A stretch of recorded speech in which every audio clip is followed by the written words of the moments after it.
Y'all ready for this? One,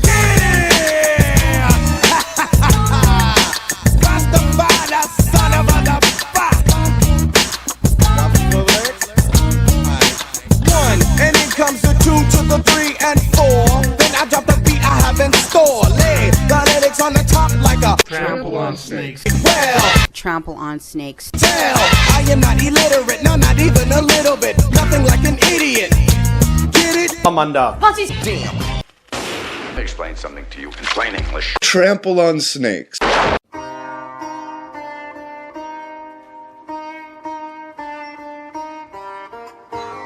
Make some noise and welcome Amanda! Hey guys, Adriana Jimenez joined here with Puerto Rican star and 7th Division World Champion Amanda Serrano. Amanda, great to see you. It is your girl, Amanda. And so that's why we brought on Amanda, because Amanda has a master's in African American studies. Yeah. But she's also a great comedian, and you want to change, you want to refresh the show. So that's what we did for season 6, and it's been good. Amanda had a bright future. In late 2018, the 31-year-old got a new job and place on her own. At work, she met a new man, and they dated for a couple of months. Police say their breakup triggered 2 horrific acts of domestic violence, including Amanda's murder. Her family says the system failed to protect Amanda multiple times. Amazing, young, beautiful woman, full of life. She was a fighter. She was feisty. She was their firstborn. And from the beginning, Ed and Beth Dabrowski say Amanda lived outside the box. She was going to make her mark on life. She was a very strong entity. When love is solid and it gets more than you can possibly stand, give a ring to the Queen of Chinatown. Amanda, light of my life, fate should have made you a gentleman's wife.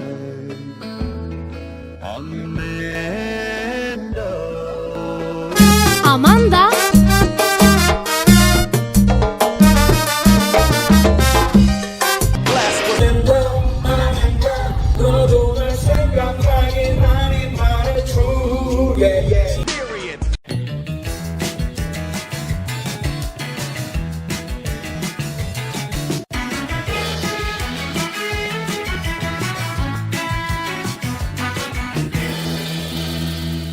Today, I have my friend, colleague, and comrade.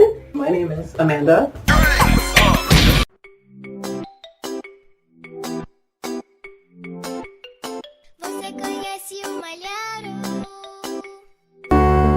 Amigos que sofrem, sua necessidade atende hoje. There's something you need to do to Amanda.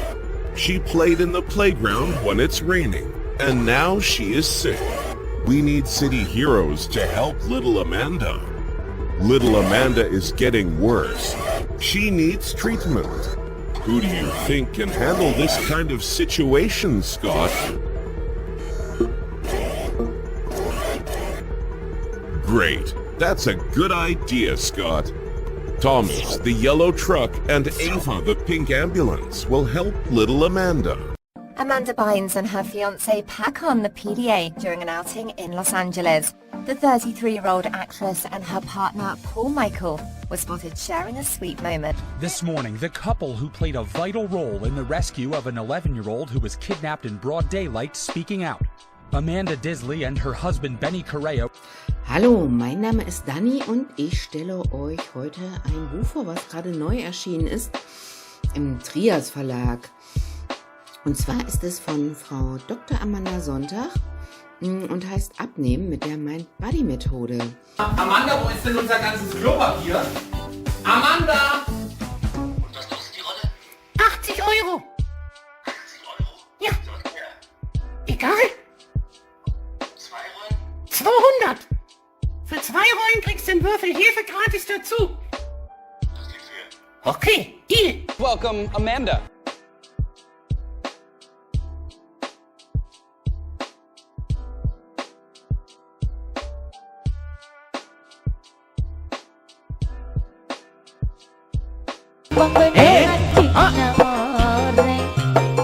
Pola sektikane sesenang debula Buktina bula benar rela oke jaga awas nih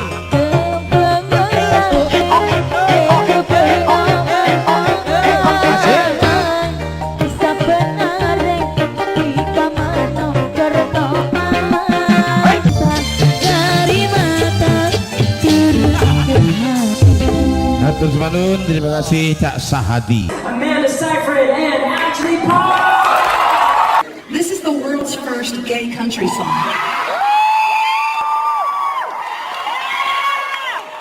Amanda wrote this song.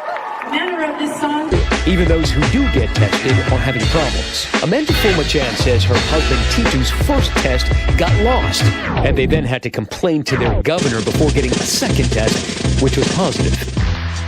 I'm Rachel Platt, the Director of Community Engagement at the Fraser History Museum, along with our curator, Amanda Breedy.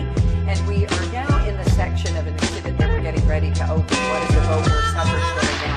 Really dealing with civil rights. This was an exhibit that was supposed to open in March, now indefinitely postponed because of COVID-19. And we wanted to bring you pieces of it because it really is history that we're all learning.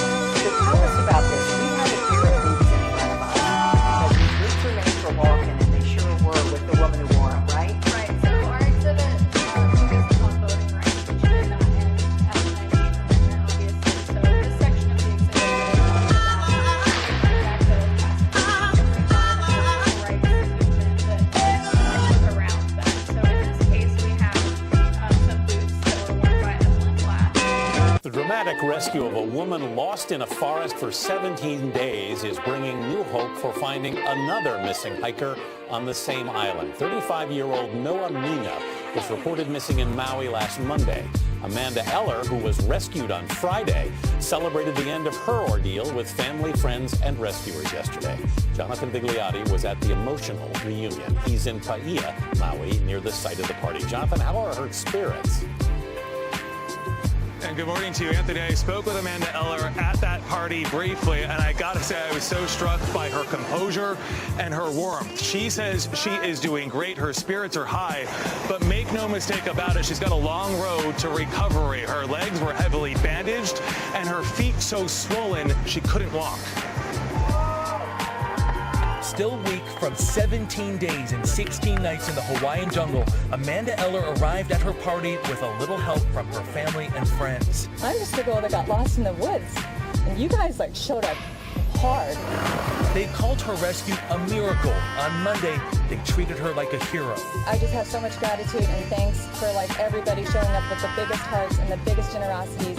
Those volunteers kept showing up, some climbing, some rappelling, some flying drones, even when police called off the search after just 3 days. She just went through a 17-day survival ordeal. She's looking unbelievable. Eller's good friend Javier Cantalopes last saw her on Friday when he was part of the team that spotted her from the air and then rescued her from a jungle waterfall. And we can celebrate. She's like, you never gave up on me. I was like, I was gonna search for you for the rest of my life. These guys were not gonna give up on me. Thank God. Many of the guests at this party never met Eller before, but that didn't stop them from putting their lives on hold to make sure she survived to deliver an inspiring message to the world. We should all be able to enjoy every single moment of every single day of this life, and maybe my story will help a couple people to do that. So I think that's the biggest thing is, the last 17 days of my life have been the toughest days of my life. And it's been a really significant spiritual journey that I was guided on. And there were times of total fear and loss and wanting to give up, and it did come down to life and death, and I had to choose. And I chose life. I wasn't going to take the easy way out, even though that meant more suffering and pain for myself. But this is just like a tiny little blip of my story and my life, and it serves a much, much bigger purpose. And seeing the way that the community of Maui came together. People that know me, people that don't know me, all came together just under the idea of helping one person make it out of the woods alive. It just warms my heart, and just seeing the power of prayer and the power of love when everybody combines their efforts is incredible. It can move mountains. And at some points, you know, I think we all thought that was lost in the world, and it's beautiful to know that it's not only lost, but it's so prevalent. And if we allow ourselves to tap into that side, to open our hearts, to be open to one another and see each other as just like brothers and sisters instead of like somebody we should be scared of, you know, we're helping each other. We're all like part of the same community. We're all part of the same purpose of being here on Earth. Then that's what this was all for. This was all about us coming together for like a greater purpose of community and love and appreciation for life. And I have the most gratitude and respect and appreciation. I can't even put it into words for the people that have helped me, for the people that have prayed for me, for the people that were at base camp, for the people all over the world that somehow just wanted to be a part of this for the greater good, outside of themselves. So much love and respect, and I appreciate more than words can say all of those donations for the GoFundMe, which is funded like my helicopters, because I had no idea how I was going to pay for that. But funding the helicopters and helping, you know, the people that have come out to like search for me, paying for their plane tickets. I mean, it's such a beautiful exchange of energy amongst people for all the right reasons. That's excellent. Yeah, that's great. By the men who were on that helicopter and rescued Amanda Eller, Chris Berquist, Javier Cantelops, and Troy Helmer. Good to see you guys. And Javier, let me start with you, because as I understand it, as the search for Amanda went on for days and weeks, you had this hunch. You had this hunch about where she was and how she was doing. What was that hunch? I just felt that that she was alive, man. You know, I was pretty much telling myself or telling everybody, you know, if we haven't found her and we haven't smelled her, then that's because she's on the move and she's moving out, and she's just way farther out than we think she is. And we've heard about we've heard about the conditions that she had to endure. How much of her survival, Javier, is because of who she is?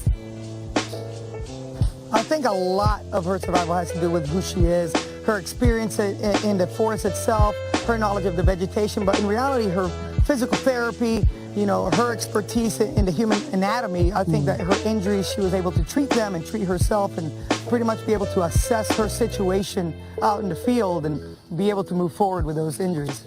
Chris, what do you think the most important decision she made was that kept her alive? Deciding that she wanted to stay alive, absolutely. And the body can do a lot, but the will and the spirit can do a lot more. And she was definitely out there long enough that somebody with a lesser spirit to live may not have made it out. That and staying by water definitely helped us out a lot in finding her. And Troy, spotting her is one thing, but actually getting to her is another. Talk about the challenges of the actual rescue, let alone, I heard you guys were dealing with wild boars. I mean, all sorts of challenges. What was it like?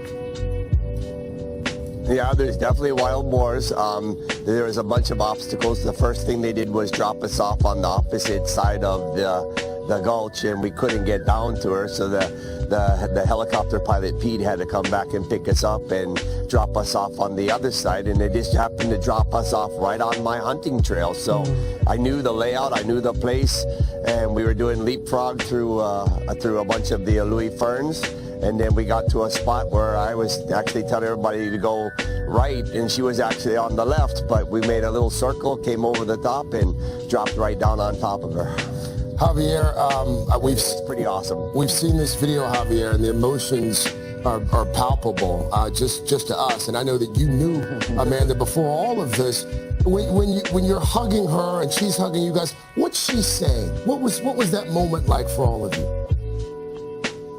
It was pure elation for us, I got to tell you. It was a surreal moment, you know, for all three of us in the helicopter. we went way past cloud 9. I never sell out. Fuck that. You're on dead ass. Amanda. Boy, you should have known by now. Easy dope.